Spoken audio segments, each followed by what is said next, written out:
Good day, everyone, from my home in Cape Town, South Africa, and thanks to the symposium organizers for this opportunity to present on the proposed Henno Martin Geotrail.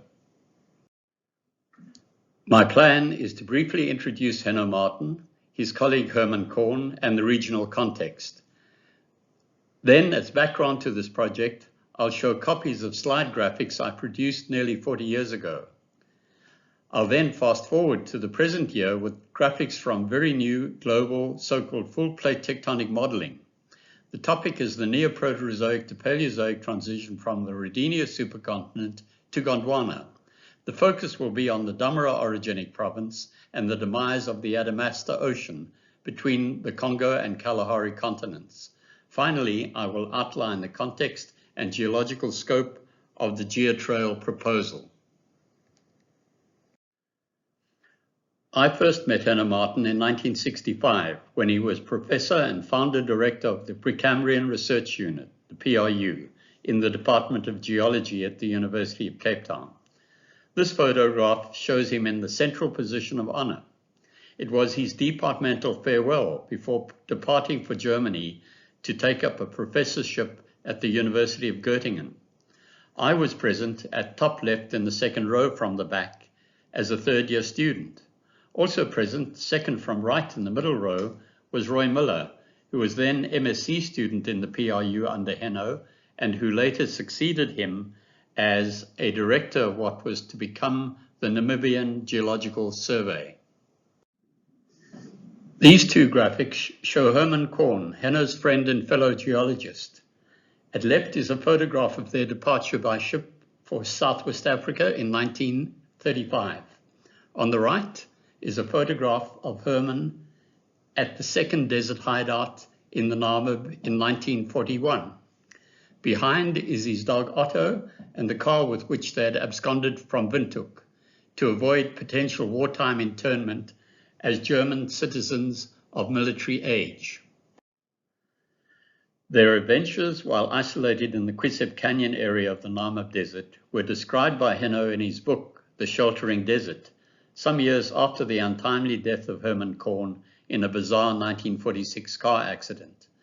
This graphic shows the title page with a frontispiece sketch map of the region, illustrating key locations and the hideouts. First at Kaap Cliff overlooking the Kwiseb, the second house along the Naukluft tributary, and the third Baboon's Den northeast of the Naukluft mountain range. Herman Korn was a talented artist who painted watercolors of their Namib hideout surroundings. He was probably also responsible for this 3D block diagram illustrating the structures of the Naukluft Nap complex, published in the 1959 paper by Korn and Martin in the Geological Society of America Bulletin. This paper made the Naukluft famous as an example of so-called gravity gliding tectonics, but from a historical perspective, it was already famous as the site of a conflict in 1894 between Nama clans under Hendrik Witbooi and the colonial Schutztruppe commanded by the governor of German Southwest Africa, Leutwein. The next four slides reproduce graphics I presented in 1981 at a GSSA meeting in Pretoria, focused on the then current National Geodynamics Program. After my PhD in the Naukluft, I was a proponent of a radical plate tectonic reinterpretation of the Damara origin in terms of oceanic crustal subduction. The distinctive southern subprovince, or Commas belt, is a collision zone between a four-rock accretionary wedge, the Kwiseb Trough terrain, and the passive continental margin of the Kalahari continent along an imbricate thrust and nap belt, the Hakos-Aos terrain. In this interpretation, the Naukluft Nap complex, NNC on the map, was an outlier Hakos-Aos fragment overriding the northern part of the Damara Basin. The allochthonous Kwiseb Trough was divorced from central and northern Namibian belts by the Okahandja tectonic line, a large right lateral transcurrent fault of indeterminate displacement. It was separated from the Hakos-Aos terrain by a narrow belt of south Virgin overthrusting and intense shear deformation between the matchless amphibolite marked MA and a lithostratic stratigraphic lithotectonic discontinuity along the so-called Goma River line.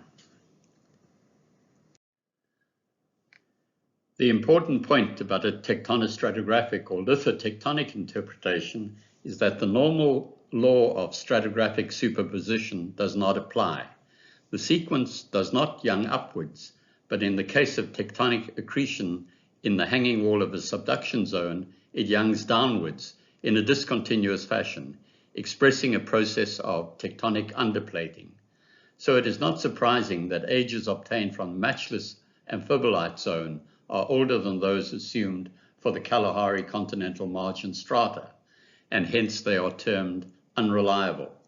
The red two-stage arrow represents a flow line for a point within the frontal part of the Naukluft Nap complex.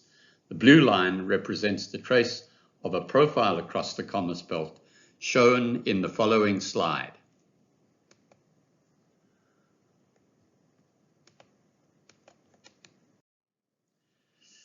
The top profile in this slide is adapted from a 1970 structural cross-section drawn by Ingo Helbig of Stellenbosch University. It assumes continuity of the continental crust here in the grey tone across a so-called geosynclinal basin. In contrast, the lower profile interprets the monotonous Quiseb schist as a four-arc turbidite basin above an accretionary prism formed in a northward dipping subduction zone, with the matchless amphibolite in dark green as an ophiolitic remnant of oceanic crust.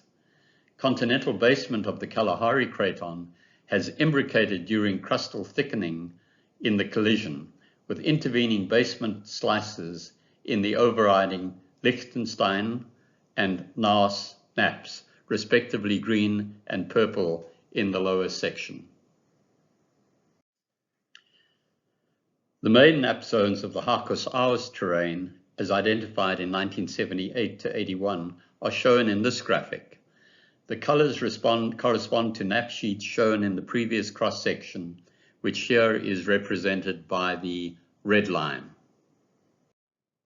In the following two slides, I fast forward about 4 decades to the present day. The graphics are taken from a 40-second long University of Adelaide video representing the evolution of global plate tectonics from 1 billion years ago to the present. The transition from the breakup of the Rodinia supercontinent to the assembly of Gondwana at 700 million years ago shows the rifting of the Kalahari craton, Ka, from the Laurentia margin of remnant Rodinia, and a separation between the Ka block and the Congo craton, Co, of at least 6,000 kilometers.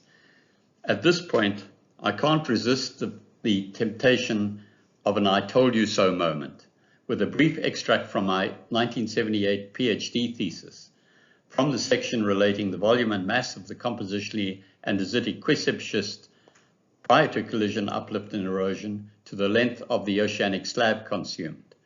The model is based on reasonable actualistic assumptions about andesite magma generation rates and plate velocities. It also implies a significant volume growth of new continental crust in the Quiseb terrain, reflected in the relative abundance of Neoproterozoic, that is to say 70 to 600 million year detrital zircon ages from early Paleozoic sedimentary deposits in this region of Gondwana.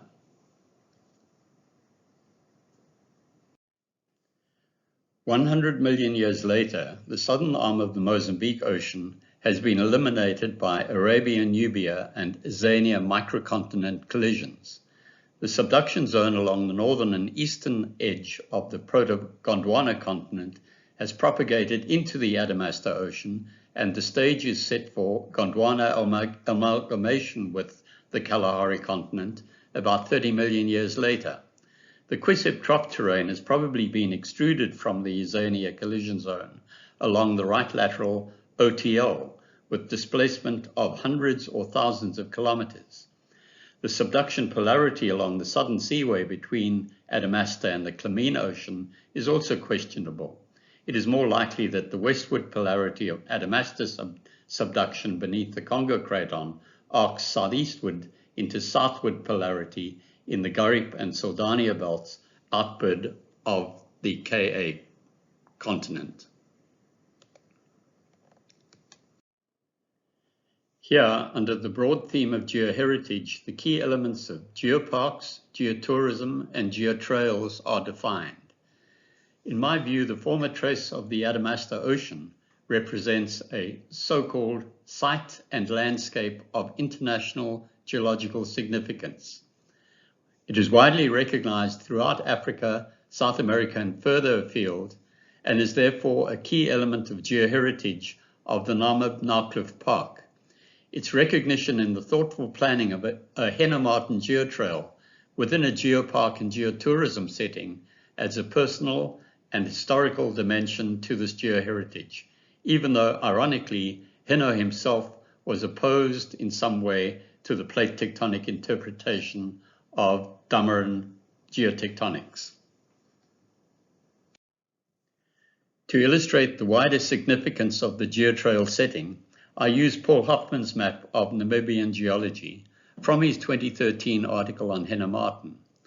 I focus in the yellow rectangle on the transition from the Kalahari cratonic margin in the south to the Swakop microcontinent in the center.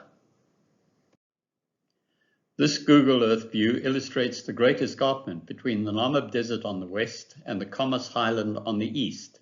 It extends from the Naukluft Nap complex, the blue outline, with huts, the greenhouse symbols of the Namib Naukluft Park in the south, and the Quiseb refuges of Corn and Martin, the red house symbols, in the north. The major tectonic boundaries are also shown. Of particular significance is the Schlesian-Amarongan line in purple, which is the main plate boundary megathrust along which, in my view at least, thousands of kilometers of subduction has occurred. While in the longer term, a major geotrail between the Naukluft huts and the Quiseb refuges is an ambitious goal, in the interim the focus is on the escarpment profile between Naukluft and the Quiseb. The proposed Henno Martin Geotrail here crosses the Arab Milanite belt in the south and the basement crossing thrusts before transecting the main geosuture thrusts where they converge in the Schlesian area, crossing the matchless belt between the second house and Karp Cliff refuge sites. A return trek to Naukluft would traverse the pre-Dammeren inlier of Rostock Mountain and follow a route upwards parallel to the Gap River Canyon, providing a deep level profile through a major continental collision zone. Here is a photographic collage of views around the proposed geotrail route, beginning in the southwest with a view down the escarpment pass from Naukluft to Solitaire, continuing clockwise with an evening view of Rostock Mountain to Schutztrupper graves from the 1894 to 1895 Nama War in the Namib, to a matchless amphibolite exposure near the Quiseb Canyon, to views from the Gumsberg Pass Road, the final scene close to the folded megathrust boundary southeast of Harkos Mountain. I conclude with a photograph of Henno Martin as I remember him. This photo was taken a few years after my last field trip at Henno in 1981. He was then keen to see those parts of the Naukluft, particularly the Zebra-Dassie Nap contact, where my mapping and interpretation differed from his own. Even though knee joint problems inhibited his movement and he used a long support pole for traction and stability, he followed closely in my footsteps up steep tracks and put much younger members of the party to shame. This recollection of a vital, physically active and intellectually engaged 71-year-old inspires my concept of a Henno Martin Geotrail as an enduring memorial to a great character of Namibian geoscience.